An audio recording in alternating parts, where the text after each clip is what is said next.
아내의 맞속 2차 성징 발언에 네티즌들의 분통을 터뜨리고 있다. 25일 오후 방송된 TV조선 예능 프로그램 아내의 맛에서 트로트 가수 정동원은 변성기 고민의 이비인후과를 찾았다. 의사 선생님과 마주보고 앉은 정동원은 변성기가 어느 정도 왔을지 검사해보려고 왔다고 이야기했다. 이에 의사 선생님은 변성기 때문에 왔으니까 물어보겠다. 2차 성징이 왔니? 라고 질문했다. 당황한 정동원과 임도영은 조심스럽게 대답을 이어갔다. 혹시 성기에 털이 났냐? 되게 중요한 질문이라서 물어본 거다. 임도영은 아직이라고 답했고, 정동원은 팬티 걸치는 라인 쪽에 조금씩 털이 나기 시작했다고 솔직히 답했다. 이후 정동원과 임도영은 내시경 검사를 받았다. 의사 선생님은 성대 모양, 음성 검사를 해보면 변성기가 온 건지 알 수 있다고 설명했다. 결과가 공개됐다. 그는 정동원을 향해 아직 아기 모양의 성대다. 어른 성대는 아니니까 걱정하지 말아라고 알렸다. 정동원은 안도할 수 있었다. 반면 임도영은 성대에 상처가 많지는 않지만 성대에서 남자 느낌이 좀 난다라는 진단을 받았다. 정동원은 검사를 마치고 궁금했던 점을 물었다. 변성기 시작하면 몇 달 가냐라는 질문에 의사 선생님은 보통 2달 정도 간다. 짧은 기간 내에 소리가 확 변하는 때가 변성기인 것이라고 말했다. 그러면서 제일 중요한 건 말할 때 모아서 하는 거다. 보컬 레슨 받을 때 음정 하나하나 낼 때 습관을 그렇게 들여라. 성대 마사지도 잘해라라고 조언했다. 또한 변성기가 오면 일단 노래를 안 해야 한다. 2개월 동안은 성대가 약한 상태다. 노래를 많이 하면 다칠 수 있다라고 덧붙였다. 방송 직후 네티즌 사이에서는 비난이 일기 시작했다. 예민할 수 있는 사적 영역을 여과 없이 방송에 내보냈다는 것. 이에 네티즌들은 이런 사생활을 왜 방송으로 박제하고 으름미장착이라고 유머로 넘어갈 수 있죠. 사춘기 청소년에게 민감할 수 있는 사적인 부분을 그대로 여과 없이 방송에 내보내다니 지극히 개인적인 상담인데 방송으로 내보낼 생각을 왜 하신 거죠? 이걸 특별히 편집 안 하고 내보내신 특별한 이유가 있나요? 병원에서는 충분히 물어볼 수 있지만 이걸 굳이 방송으로 내보낸 이유가 뭐예요? 한창 예민한 청소년인데 인권, 사생활 어른들이 지켜줘야죠 등의 비난. 무엇보다 정동원과 임도영은 면담 중 선생님이 선보인 기습 점검에 찐 당황한 모습으로 웃음을 안겼다. 정동원의 머리와 턱 사이를 짚어보며 설명을 하던 선생님이 갑자기 성대 부분을 잡고 목관리 팁을 전하자 외마디 비명이 터져 나왔던 것. 드디어 결과를 확인한 선생님이 얘들아 당황하지마 라는 말과 함께 돌발 발언을 전했고, 이를 들은 트로트둥이들이 동공지진을 일으키면서 변성기 검사 결과에 대해 귀추가 주목되고 있다.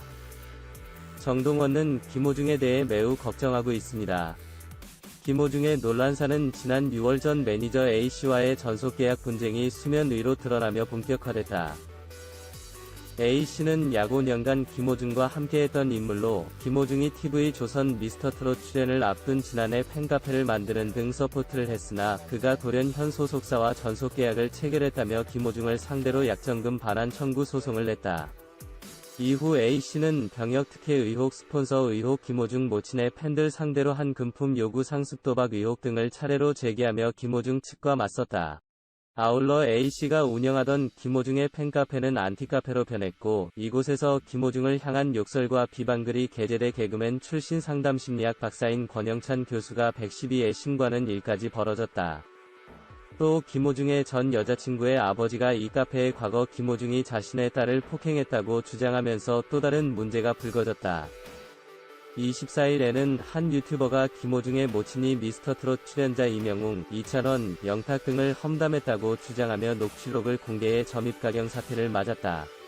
김호중은 크고 작은 구설수로 홍역을 치를 때마다 소속사를 통해 사실무근 이라며 강경 대응했고, 때때로 팬카페를 통해 진심을 믿어달라며 심경을 고백해왔다.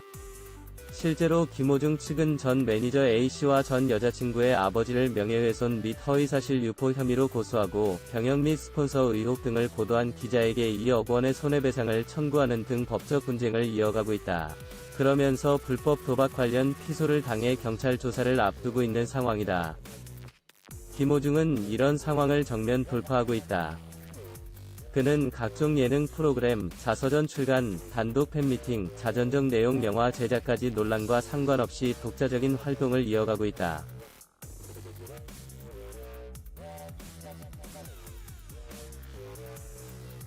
광고 역시 달려있습니다. 특히나 사과를 한답시고 머리를 자르며 웃음을 보이는가 하면 사과 자체를 예능화하는 모습을 보면 정말 소름이 돋을 지경입니다. 송대인 씨는 논란을 그 자체로 즐기는 모양새입니다. 물론 돈도 같이 벌고 말이죠. 유튜브 채널 분석 사이트를 보니까 이 영상들로 송대익 씨는 4일간 1,000만 원이 넘는 수익을 거뒀는데요. 이쯤 되니까 송대익 씨에게 활동 중단이나 자숙 등을 기대하기는 정말 어려워졌습니다. 아니 그게 무슨 문제냐? 시청자들이 알아서 판단한다. 이런 의견을 제시하는 분들도 있는데요. 이런 의견에 대해 생각해볼 문제가 하나 있습니다. 왜 그렇게 연예인들에게는 엄격한 잣대를 들이대면서 유명 유튜버들에겐 반대하는지 말이죠. 최근 광고 논란으로 질타를 한몸에 받은 슈스스 한혜연 씨와 박민경 씨는 어떻습니까? 유튜브 등 일체 활동을 중단한 상태지만 여전히 그들을 향한 비난의 목소리는 엄청나게 큰 상황입니다. 물론 그들의 행위를 옹호하고자 하는 것은 절대 아닙니다. 시청자를 속이고 기만한 데 대해서는 마땅히 책임을 져야 한다라는 입장인데요. 하지만 최근 송대익 씨와 양팡 씨의 활동 행보를 보면 엄격함의 잣대가 달라도 너무 다르다는 걸 확인할 수가 있습니다. 사과문 딸랑 한 장 던져놓고 열심히 활동하는 그들의 모습을 보면 말이죠.